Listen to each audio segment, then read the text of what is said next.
朋友们，根据美国福布斯新闻在9月1日发出的报道，在国际空间站滞留3个多月的他们的飞船，现在传出了异响。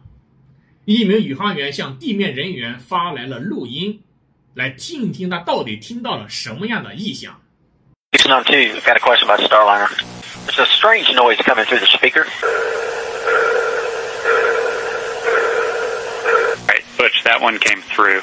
It was kind of like a pulsing noise, almost like a sonar ping.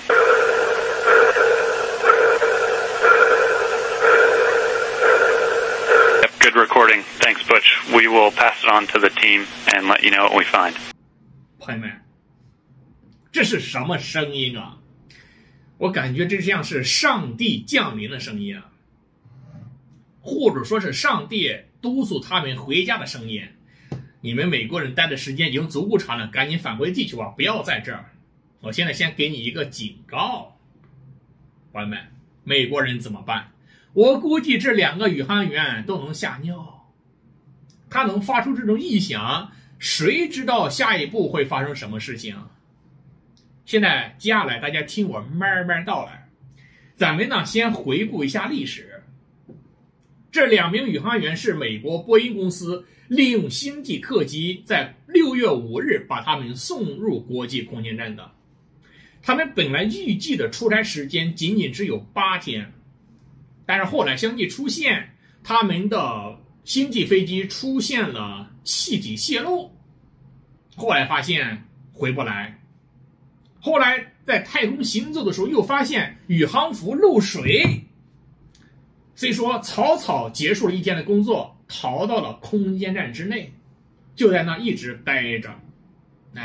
本来呢在整个星际客机要准备的食物呢可以维持120天，但是因为他们的人一直在那待着一直吃，后来激素只能够他们维持10天左右。如果没有食物，他们的人就将饿死。在行将饿死之际，俄罗斯伸出了援助之手。在8月17日，俄罗斯发射了一艘太空的货运飞船，向国际空间站运送了2.6吨补给物资，包括燃料、饮用水、食物、氮气和各类设备。这些物资呢，一部分就分给了美国的宇航员，所以说他继续维持了生命。最新的消息，星际客机将于9月6日脱离国际空间站返回美国，但是这次返回并不能搭载2名美国宇航员，因为他有安全隐患，他是空着回来的。为什么要空着回来？因为他只有空着回来才能把那个接口腾出来，让下一步马斯克的龙飞船能够上去把人接回来。但是即便一切都非常顺利，马斯克的龙飞船也只能在2025年的2月份把人接回来。所以本来8天的出差时间已经延长到了8个月，而且明年2月份人回来还是在马斯克的龙飞船也非常安全顺利的前提之下，如果再出现纰漏，还不知道得延长到什么时候的。这个呢还不是危险的情况，最危险的情况是国际空间站。国际空间站呢是1998年开始建造，很快就组建完成。本来他们的预期寿命是到2020年就要报废了，但是后来就延长到了2024年，今年就要报废。但是呢，美国为了和中国竞争，要对中国保持持续领先，至少他自己是这样说的，所以呢，他又不断去更换一些零部件，继续给国际空间站延长服役期限，现在准备延长到2030年。但是朋友们，有些部件是能够替换的，有些结构件是替换不了的。所以说这个飞船，这个国际空间站两者都出现了问题。所以说你谁知道下一步会发生什么？这个异响到底是飞船发生的，还是国际空间站发生的，谁也不知道。看起来是他们的飞船发生的，但是国际空间站是否也有异响呢？因为太空当中没有空气，所以说离得远的话你是听不到声音的，对不对？所以说你也不知道，一个出现问题，一个是超期服役，两个都有问题，谁知道明天会出现什么情况？所以在太空当中，那两个宇航员估计每天都能担心睡不着觉。现在美国呢似乎只有一个选择，也只为自己准备了一个选择。波音这家公司是指望不上了，他们是希望令马斯克的龙飞船把人接回来。所以说波音客机返回地球腾出位置，但是马斯克的龙飞船近期也出现了问题。就在8月28日猎鹰9号在回收的过程当中发生了爆炸，然后立刻被美国相关部门停飞。而接美国太空宇航员的龙飞船，它搭乘的火箭正是猎鹰9号。朋友们，你一说一说，这事情都挤到一起来了。所以说虽然因为各种各样的压力，美国相关单位在8月30日2天之后就让猎鹰9号复飞了，但是毕竟这款火箭呢，在这2天又出现了问题，所以它的危险也并不小。而且现在是9月初，到明年2月份还有大约5个月左右的时间。这5个月左右的时间中间又会出现什么事情，我们也不知道。这5个月左右的时间，波音公司肯定是没有任何期待了，但是马斯克的这家公司是否能保证一切都很顺利，谁也保证不了。这就是美国这2名出差太空的宇航员现在遇到的情况，对不对？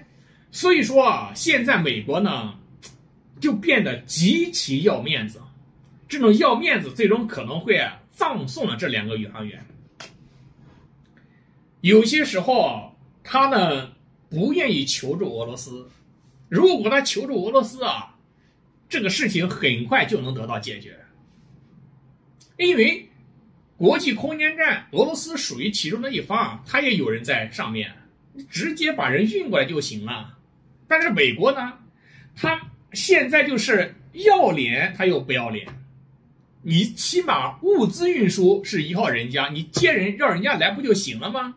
现在已经快3个月了，立刻接过来，俄罗斯立刻就能完成这个事情。拉不下这个脸，我现在正在和你打仗，我怎么可能让俄罗斯帮我运人呢？不显得我美国技术非常差吗？哎，不去要人家俄罗斯，那要中国也行啊。中国的接口虽然和你们不一样，但是转接一下就可以了，对不对？也不是什么大的问题呀。哎，我不能求你们中国，绝对不能，这不显得我美国无能吗？我之所以让国际空间站延长服役，就是为了告诉你们中国人，我美国比你们强，我在太空当中遥遥领先于你们。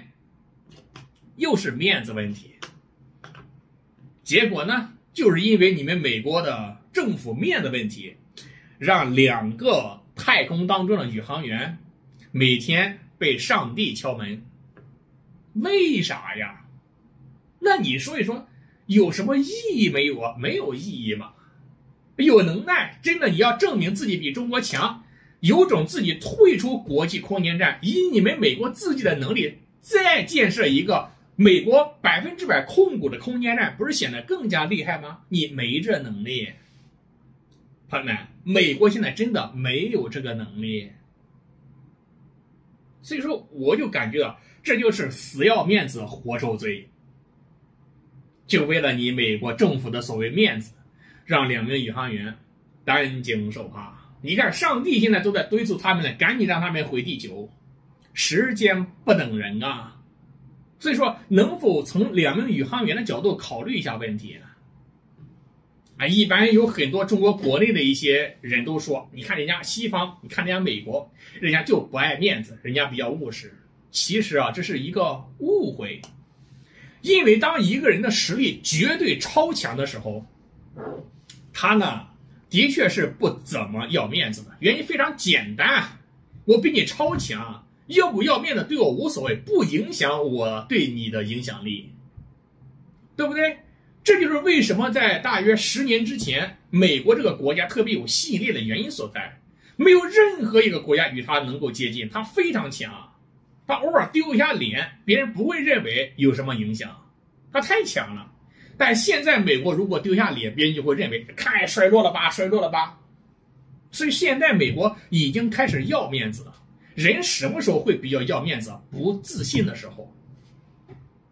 越不自信的人越要面子，越自信的人却往往不会那么在乎面子。美国现在是不是如此？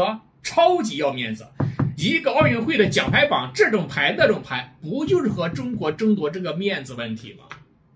他如此大费周章争夺面子的背后，就预示着他不自信，预示他国家逐渐走向衰落。你要这件事情放在之前，他早就告诉俄罗斯了，哎，给你点钱，帮我把人运回来吧。他早就这么干了。他现在之所以不这么干，就是因为他真的自己干不成，却偏要向别人证明他能够干成。当然了，我认为美国最终应该还是能够干成，只是呢会让这2名宇航员持续的处在紧张和害怕之中，搞不好最终把人事接送回来，2个人精神不正常，接回来又有什么用啊？对不对？所以说啊，你们还是不要什么面子。如果俄罗斯你拉不下脸，求助中国也可以。今年求，只要价格到位，可能要不了多长时间，人都能给你非常安全的接回来。